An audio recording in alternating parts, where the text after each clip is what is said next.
Welcome to What is Going for new thought from the edge of Each week on OmTimes' flagship radio show, veteran broadcaster, author, and media consultant Sandie Sedgbeer conducts thought-provoking interviews with inspirational authors, artists, musicians, scientists, speakers, and filmmakers who are working at the point where spirituality and science meet consciousness at the very edge of Here is your host, Sandie Sedgbeer.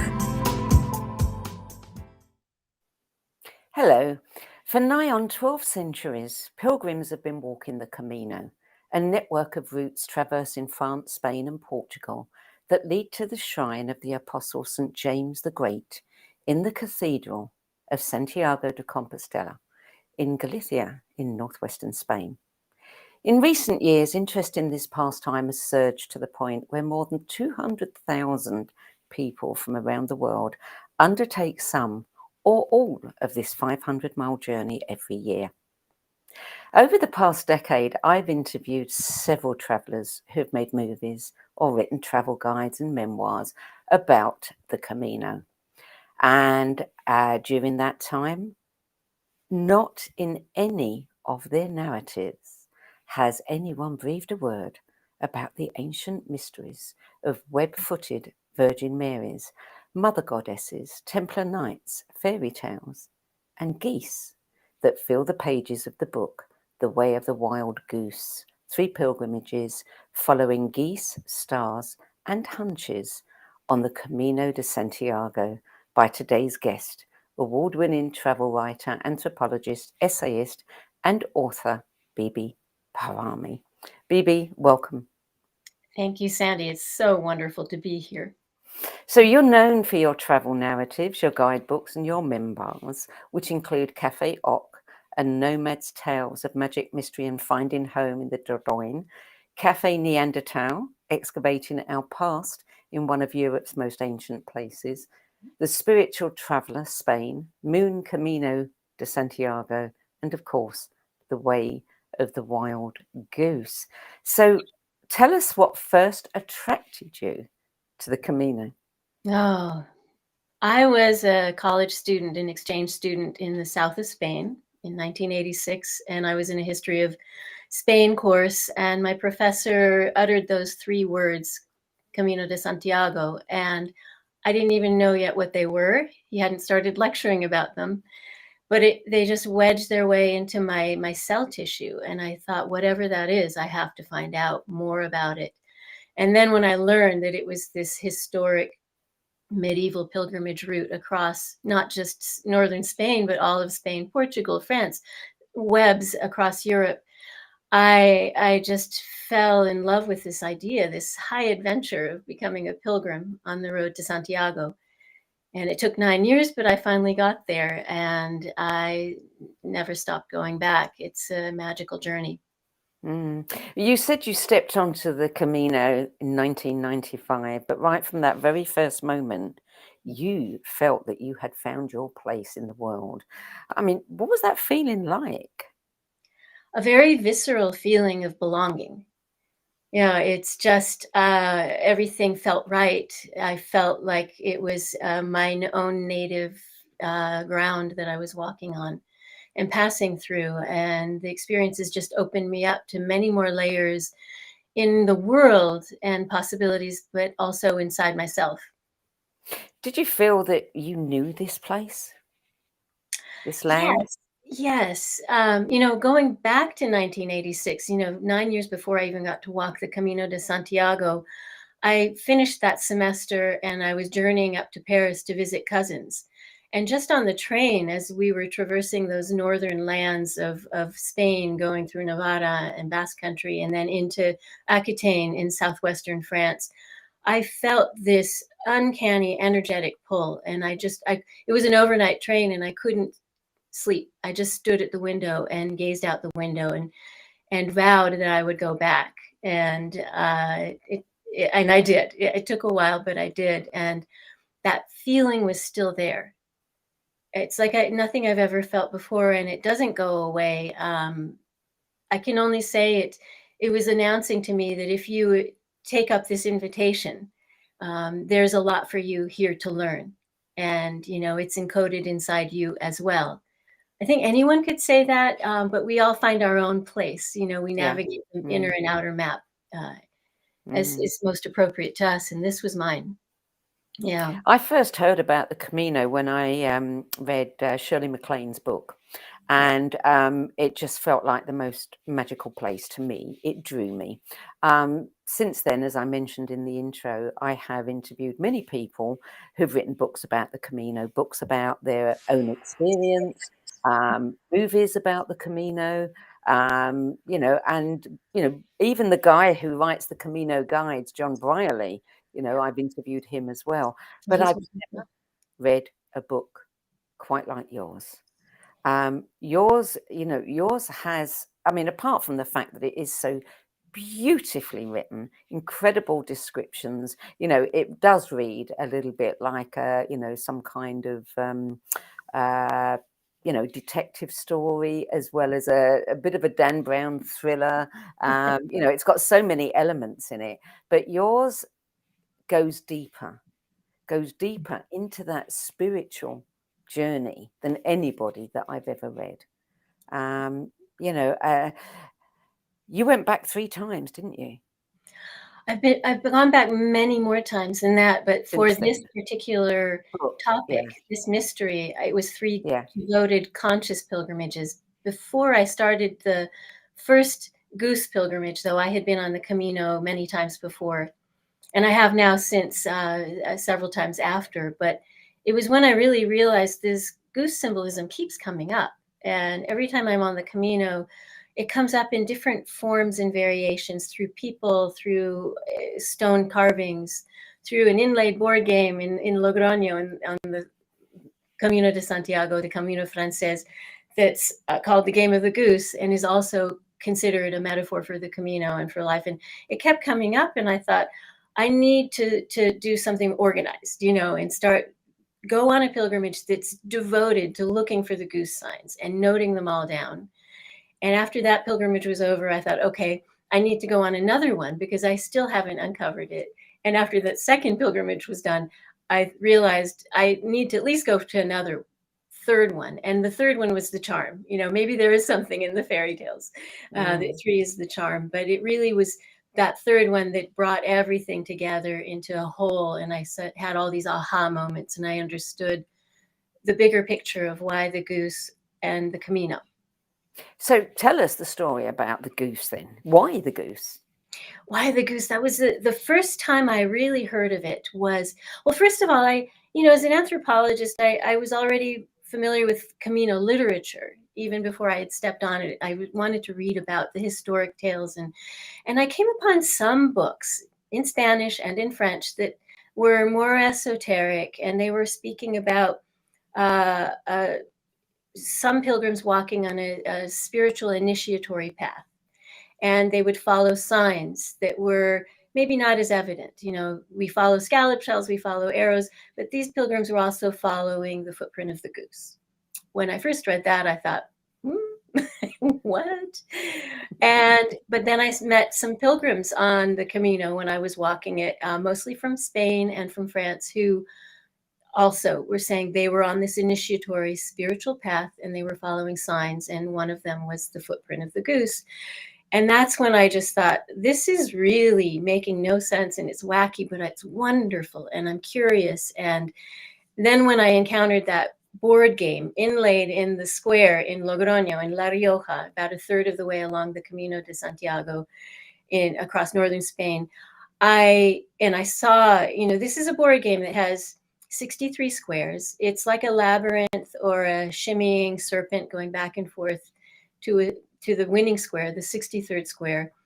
On those 63 squares, 13 of them are geese. So they're geese squares, and they're lucky squares.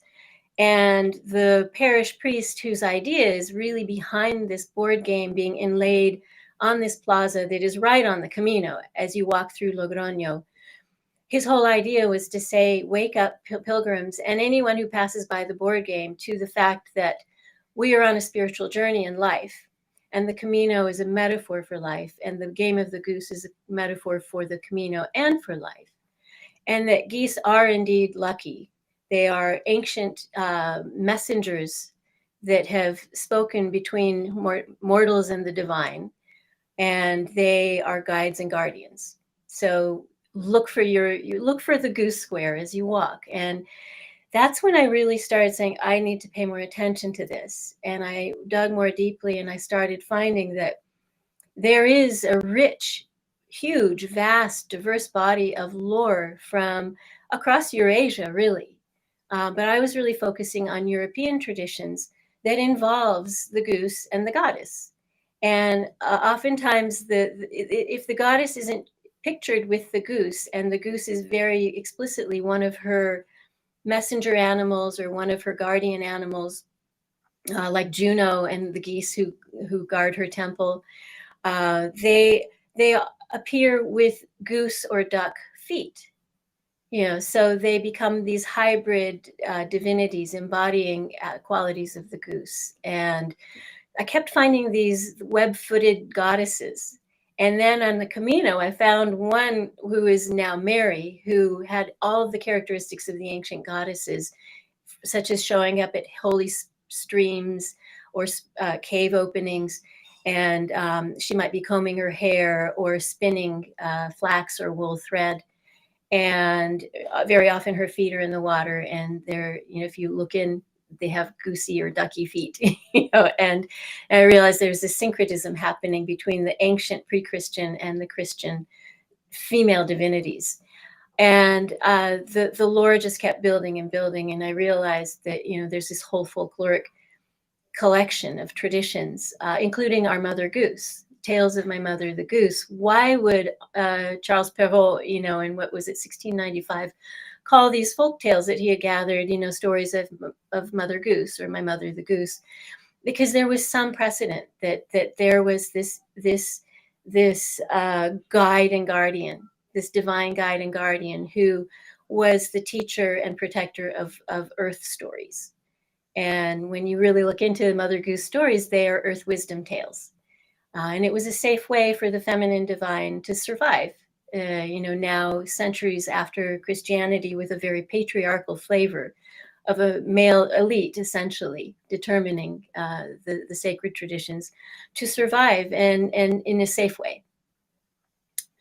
So between folklore, and then I started seeing these images engraved in medieval churches in the stones, especially the Romanesque of the 11th and 12th century, and realized that the Masons were also playing with all these different symbols and folkloric traditions and keeping them in play, even as official versions of Christianity were gaining greater and greater dominance. So tell me about the parallel universes, which is kind of mentioned in the press releases about your book, a kind of parallel universe to the Christian Camino de Santiago. Right.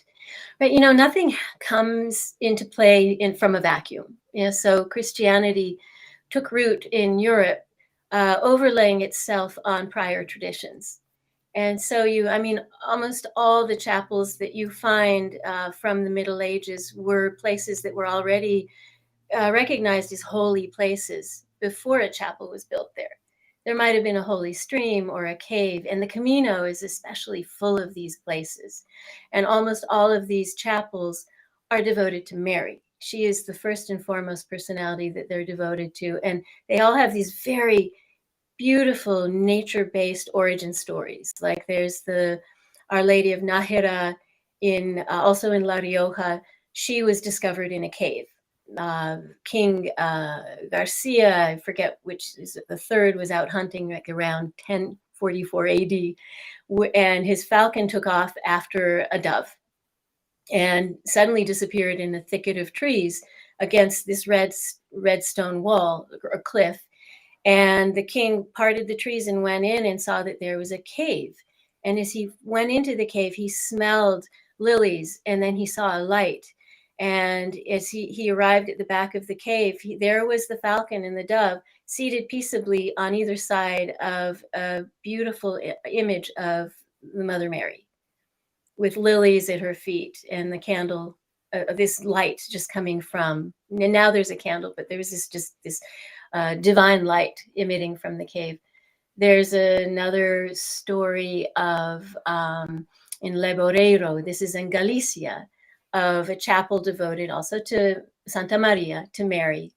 And the story goes that villagers, sometime probably in the 12th century, they'd actually just built their church, and this beautiful spring suddenly emerged and started flowing with water, and they could smell perfume from it by day and see a light coming out of it by night. And they finally went and excavated around it and found inside it was this beautiful, one of the most beautiful icons of the Mother Mary they had ever seen. And they dug her up and they cleaned her off and they took her into their very newly built church, put her on the altar. And the next day, or the next evening, she was back in the spring. And they kept taking her to the altar and she kept going back to the spring. And finally, a stonemason said, why don't I engrave her image as, the queen, the reigning queen of heaven, holding her son on our tympanum, and we devote this church to her. And maybe that way we can put the icon on the altar. And sure enough, after they acknowledged this as her place, the icon stayed on the altar. Except that villagers still say, and one Spanish journalist that I was reading just recently claims that even to this day, villagers will say sometimes they see Mary steal off to the water and she'll be sitting there combing her hair, which is a hearkening back to these pre-Christian female divinities. So it was just this beautiful layering, of these prior sacred systems that were finding a way to continue to fold into the next narrative. People only until very recently, we were all living directly from the earth. We had a knowledge of the earth. We grew our food, we herded, we hunted, we gathered. And when you're in that deep of a relationship with your very livelihood, you are very sensitive to it. You also, to the point where people would make offerings at certain springs or meadows just to assure the health of the crops or the health of the animals. And it's really only something that we've recently kind of lost, we've been separated from. Even more so when we have visualized a divinity that is somewhere up there or out there, but not here rooted in the earth. And all of these stories and these prior spiritualities we're saying is we still need to be rooted in the earth, and the earth is still sacred. And she can be at times represented by Mary, and she can also be represented by these hybrid female divinities who, often have bird feet. And the duck feet and the goose feet are really significant too, because this starts going into shamanic realms. Yes. Where animals that can navigate both the underworld, this world, and the upper world. And geese and ducks, they can dive in water, they lay their eggs on the earth, and they can fly magnificently to the point where they are, especially geese, are the first migratory animals, birds, to say spring is here, or autumn is here, and they start moving long before other birds are willing to take that risk. So there's lots of stories, obviously, and stories are stories. Engravings, depictions are something else. What was the oldest depiction of the geese that you come across? A really old one. There is a waterfowl ivory engraving, I believe it's Aurignacian, that goes back about 30,000 years to the earliest mobile art, the earliest human art, some of the earliest human art. But so 30,000 years ago, somebody thought, this creature is important enough to invest in engraving into ivory. Interesting. So you said that you'd been to the Camino before. You'd been to the Camino before you learned about the geese. At what point did the geese come into the story then for you?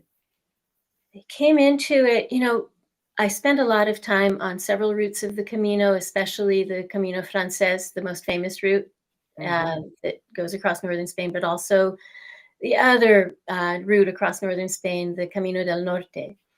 And that's the one that traverses the Atlantic coastline of Iberia. And that's where I started really hearing these stories of these bird-footed divinities.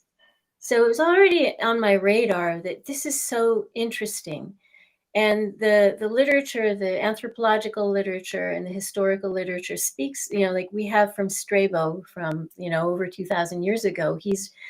He wrote about the northern peoples of Iberia as Romans were making inroads, and said, these are going to be the harder people to assimilate into the empire, because into the Roman world, because their women govern, their women inherit, their women determine things. So, it was a matriarchal meeting a patriarchal culture, and he knew this is not going to be easy. And that was really intriguing. And I saw that these bird-footed divinities surviving as far as they have in this part of northern Spain was telling me that there was a lot to what Strabo was saying, that there was this foundational native matriarchal culture that still in some ways has survived even to this day. And so that was already on my radar. But then when I walked for the first full through trek on the Camino Frances, that most famous historic route across northern Spain, a little further south in the interior, that's when I began meeting the pilgrims, the Spanish and the French pilgrims, who would say, one especially, he was actually a German pilgrim. I met him in Burgos in Castile, and he had this little handwritten handbook or folded paper. He referred to it as a handbook in his pocket. And I dearly wanted to read it, but he wouldn't let me.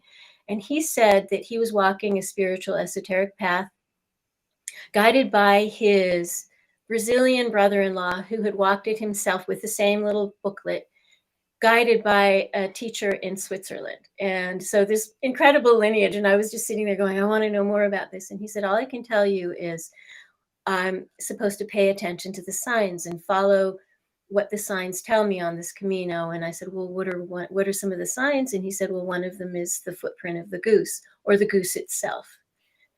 And that's when it really entered my life. And then soon after, just before that conversation, I had stood on the square in Logroño and looked at the game of the goose in, human scale size, inlaid in the square, and had even sent an email to a friend in Barcelona. And I had been there just before doing research for my book, The Spiritual Traveler Spain, and gone to the Cathedral in Barcelona and into the cloister, and found that there were 13 geese in that cloister. I didn't count the geese at the time, though. I just knew there were geese. And I thought, well, that's different. That's curious. I wonder what the geese are about. And then I sent an email to a friend in Barcelona. I said, could you, the next time you go by the cathedral, go in and go to the cloister and count how many geese there are? And when she did, and I got the email, it was 13, just like the game of the goose. So all these things converged on that walk to say, okay, there's something real going on here. Pay attention to the geese. So how did that understanding change your experience of walking the Camino? It made me, first and foremost, and maybe this is why it's so effective as an initiatory journey, it made me pay much more attention to everything.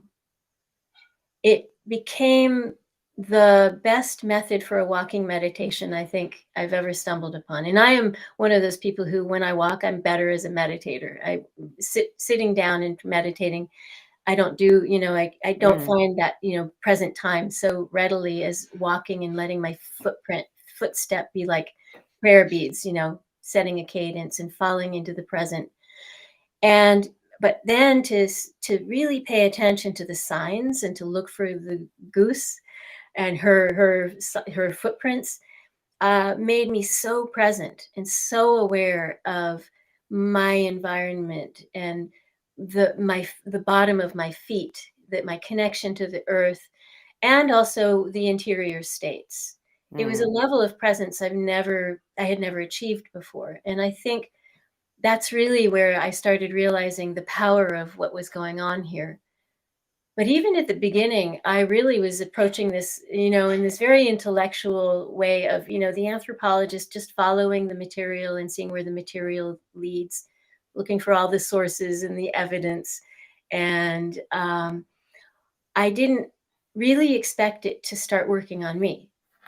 And then I just found myself, it was already working on me when I realized, oh my goodness, I think I'm one of the initiates on this path as well. And I absolutely loved it because it had a magic to it, a very real magic, synchronicity that happens when you are that present and paying attention. You see the doors that are open.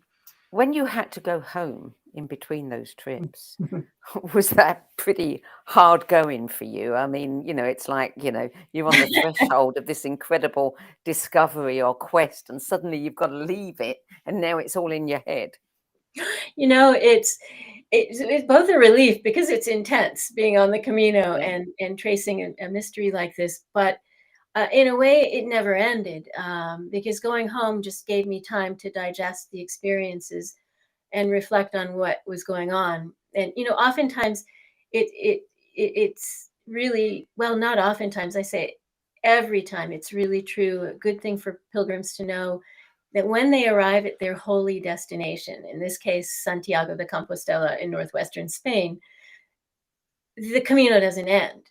That's the middle of the Camino. And then, just like a medieval pilgrim, you have to walk home, and half of the journey remains. And for us now, we fly home, or we bus home, or we boat home, and it's a faster journey, but it still takes the same amount of time, if not more time, to process the journey to Santiago de Compostela and gain its lessons. I'm still gaining lessons from the very first Camino I ever took, and all the other ones after it. There's still more there.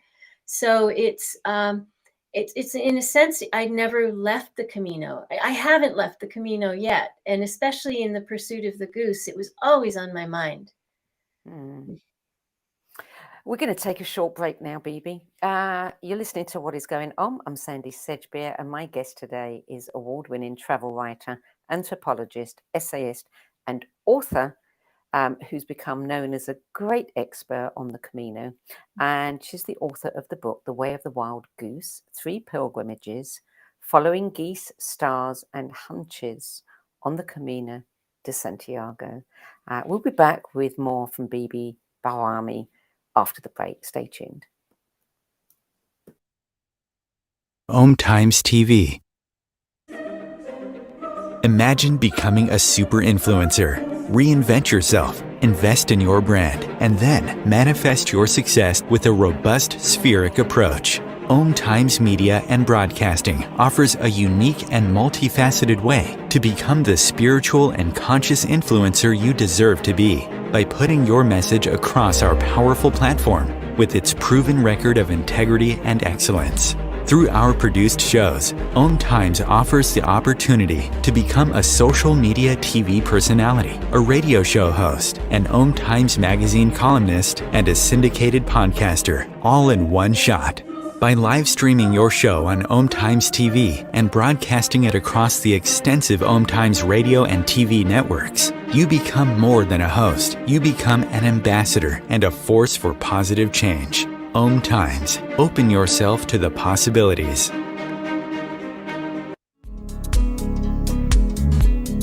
Hello, I'm Sandie Sedgbeer, host of OmTimes' flagship radio show, What Is Going On?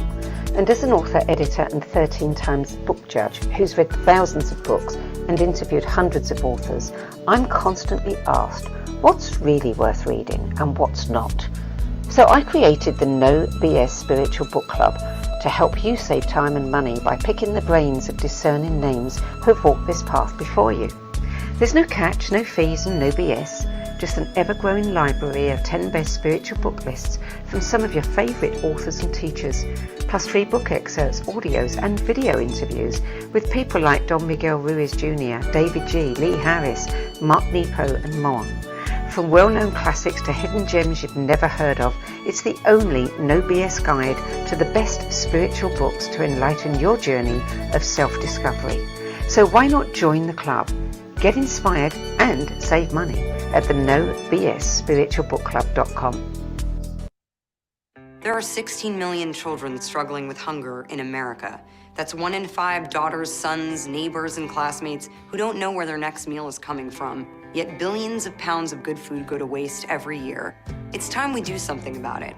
Feeding America is a nationwide network of food banks that helps provide meals to millions of kids and families in need. Visit feedingamerica.org to help them feed even more. Together, we can solve hunger. Together, we're feeding America.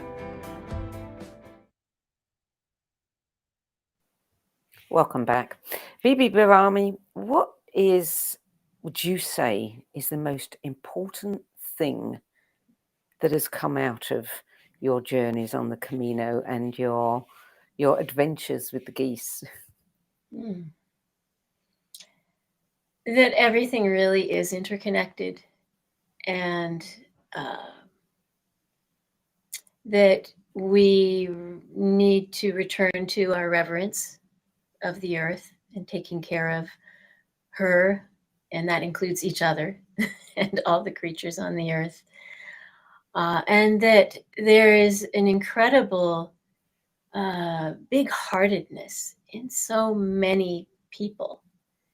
And the experience of the Camino, it's a big-heartedness, and it's also a beautiful kind of real magic that takes place once you set foot on the Camino and you trust stepping into the unknown and you open your awareness to just the very present. How many years were there between those 3 trips that you took, which are chronicled in this particular book? Yeah, the first pilgrimage chronicled took place in 2012. The one after it, in the second pilgrimage, in 2015, and the third in 2017. So there's so many people walking the Camino now. Some do it for religious, some do it for spiritual, some do it because it's a good hike, some do it because it's the fashion, some do it in tiny little slices, and others do the whole lot in one go.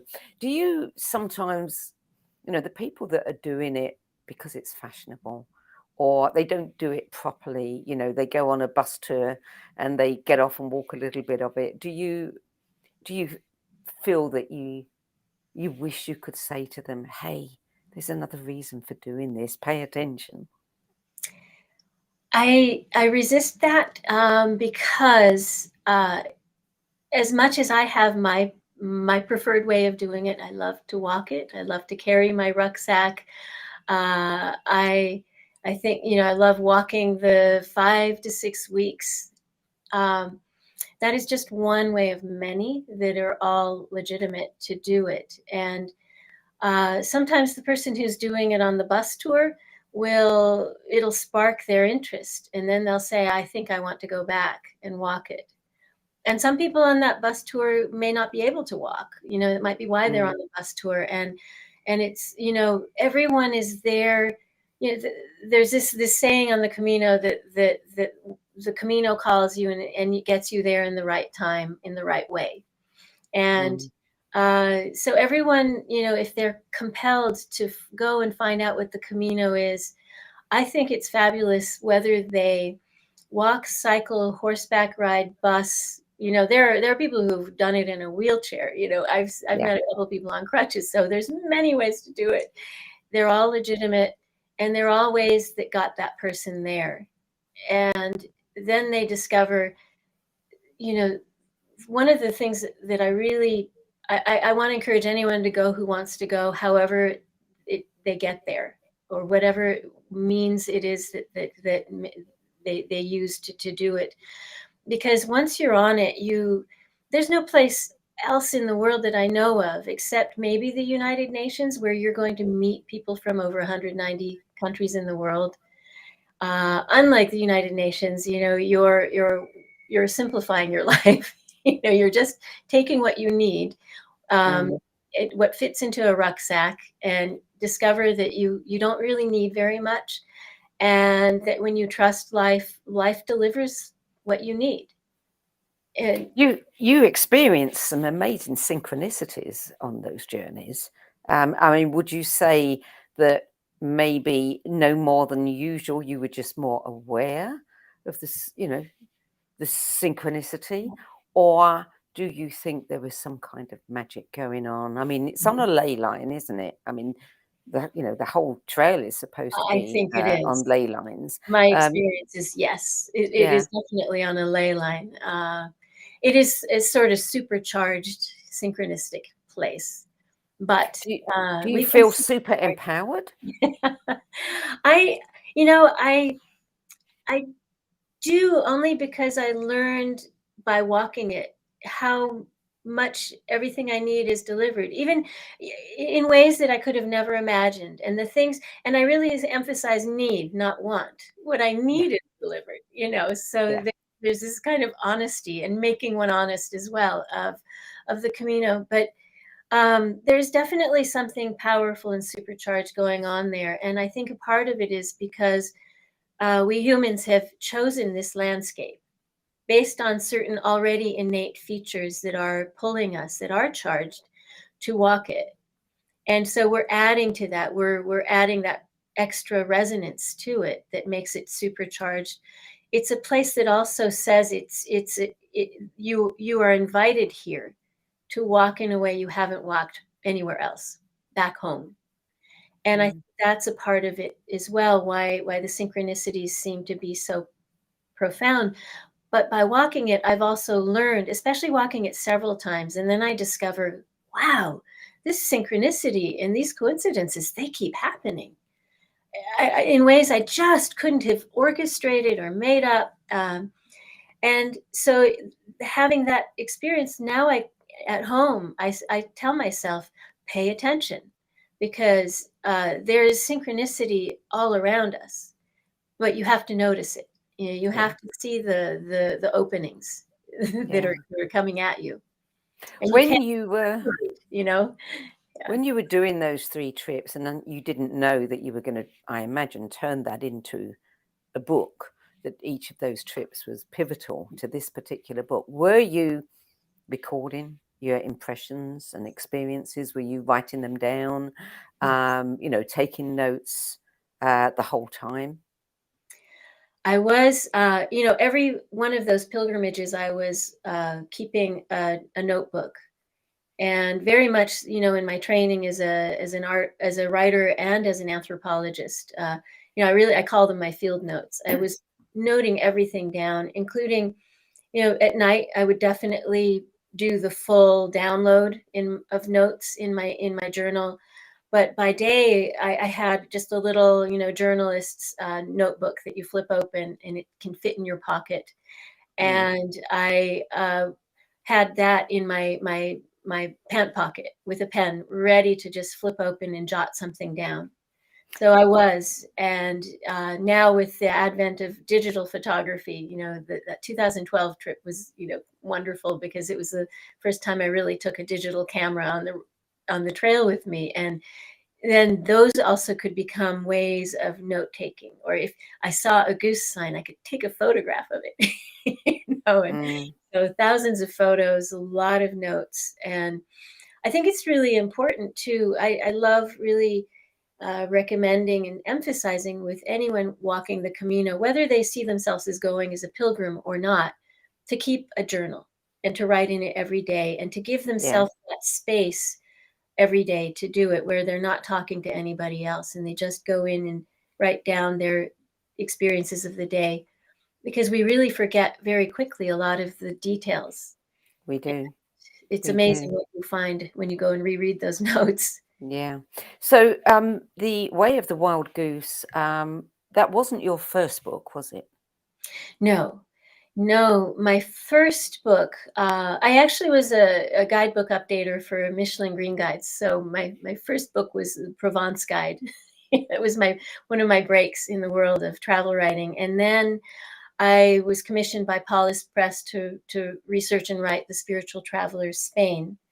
And that came out in 2009. And that was a really beautiful experience, because they already knew I was devoted to research and writing on Spain and southern France. And they had this book series, and they said, would you write this book? And it needed to cover the sacred, the most sacred experiences of Spain.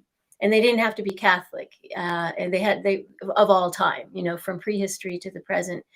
And I spent 4.5 months backpacking across Spain, walking many pilgrimage routes in different parts of the peninsula to write that. And that really gave me fabulous foundation for when I really started devoting myself more and more to the Camino. Following that, I wrote a historic walking guide to Madrid. And then I wrote Café Oc, that is the memoir of living in southwestern France in the Dordogne. And then Café Neanderthal, that spun out of Café Oc when I ran into my old archaeology professor in graduate school and got to excavate a Neanderthal site of La Ferracie. And following Café Neanderthal, the Moon Camino de Santiago, I was given the chance to create this new guidebook for Avalon Travel, which is a division of Hachette. And then The Way of the Wild Goose is the most recent. Yeah. Well, as we're reading The Way of the Wild Goose, joining you on your journey, you are letting it be known how much you want to be earning your living as a writer. And there is a lot of doubt there and a lack of confidence that can happen.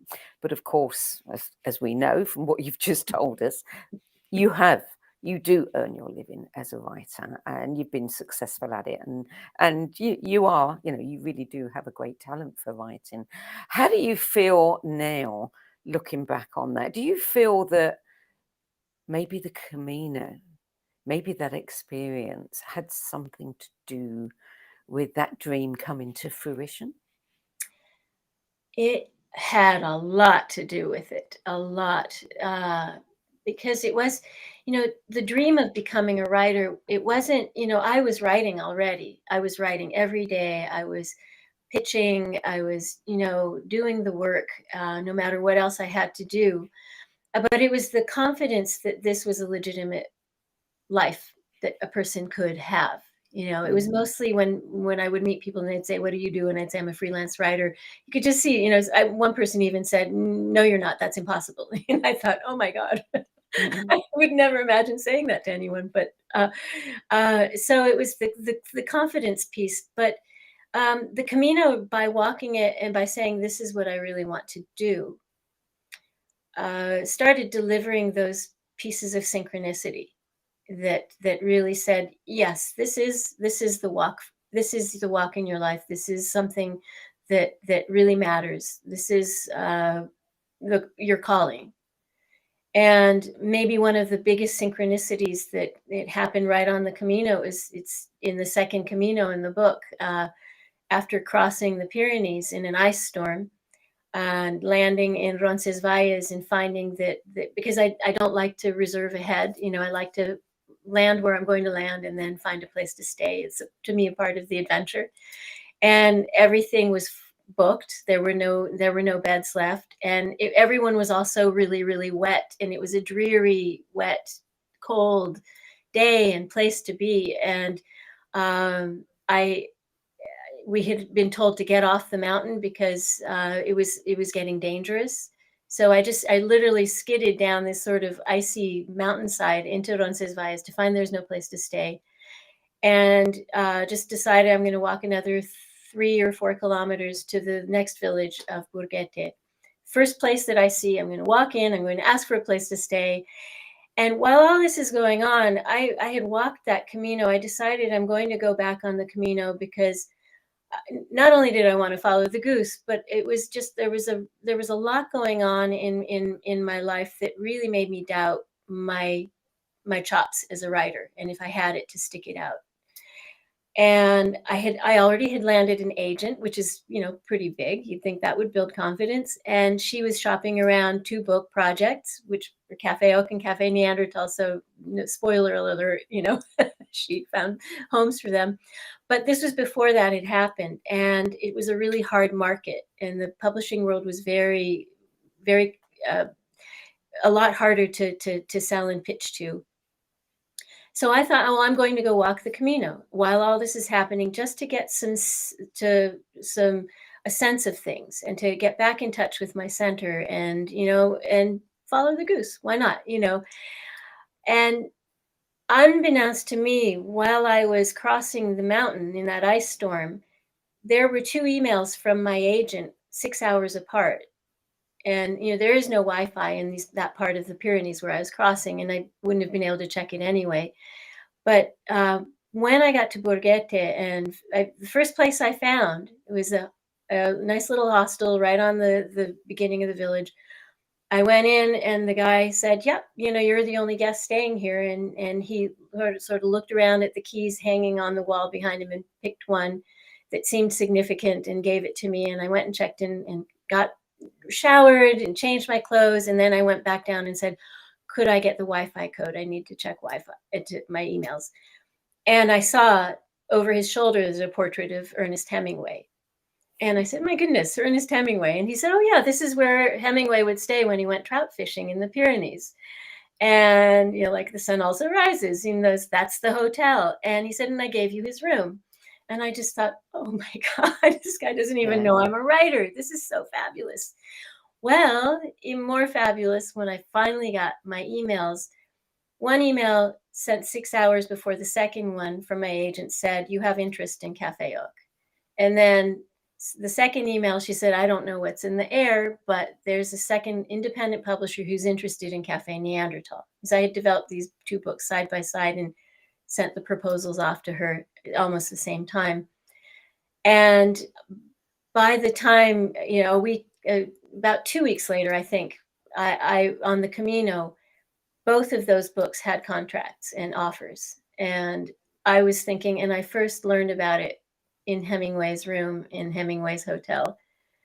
And I just thought, never going to doubt this again. You can't have that much writer mojo behind you and doubt things. Yeah. Well, I mean, your work has appeared in so many magazines now: BBC Travel, Archaeology, Wine Enthusiast, The Bon Vivant, many, many more. And you also do some work with the Smithsonian Journey Tours, don't you? I do. I'm one of their experts, and I'm hoping, that I'll be on one of their trips soon. The pandemic threw a huge wrench into that. But yes. So, of all the different places that you have walked, traveled, seen, is there any particular part of the Camino that's your favorite? Is the Camino your favorite of them all? That's a really hard question because I love all of southwestern France and all of northern Spain. And especially, one of my methods of learning about a place is I walk. And so I, spend a lot of time in the Dordogne, and a lot of the knowledge of the culture I've gained is from long walks across the countryside and stopping to talk to farmers and herders and winemakers. So I really love that area. And I really do love all of the Camino. I have favorite places for different reasons. I love the Pyrenees crossing because it's just so dramatic and beautiful and remote. I mean, if you can't get Wi-Fi, that's just such a gift, to be in a place like that. But, and, crossing Navarra is just so beautiful. It's like Shire country, and the Meseta is exquisite for its vast, open, endless sky and endless plains. Galicia is gorgeous for its incredible green forests and, misty valleys. I love it all. Do you not want to move there, to leave America and go and live in France or Spain? I do. I mean, I'd love to have a foothold here and a foothold there, which is what I'm doing right now. But at some point, I'd really like to have my main base be probably southwestern France. And then I'll be ever ready to get on the Camino and cross the Pyrenees and walk across northern Spain. You made a wonderful friend when you stayed in France. There's a little town or village that you are particularly fond of. Yes. and she was like a mentor to you, a wise elder. Is she still with us? She is. Thank you for asking about her. Her name is Bernadette. She just turned Bernadette, yeah. 89, and Wow. she is in Sarlat, where is really my home base when I'm in Europe. I go there, and I always touch in with her first. And she really is like the wise woman met at the fork in the road who has words of guidance and advice. I mean, she is a Mm. goose in that sense, the guide and guardian.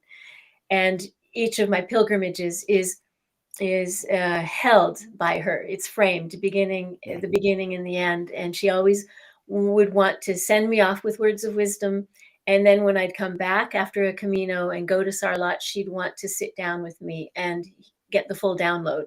And then she'd have something uncanny that would fully unlock the whole mystery of what that walk had been about.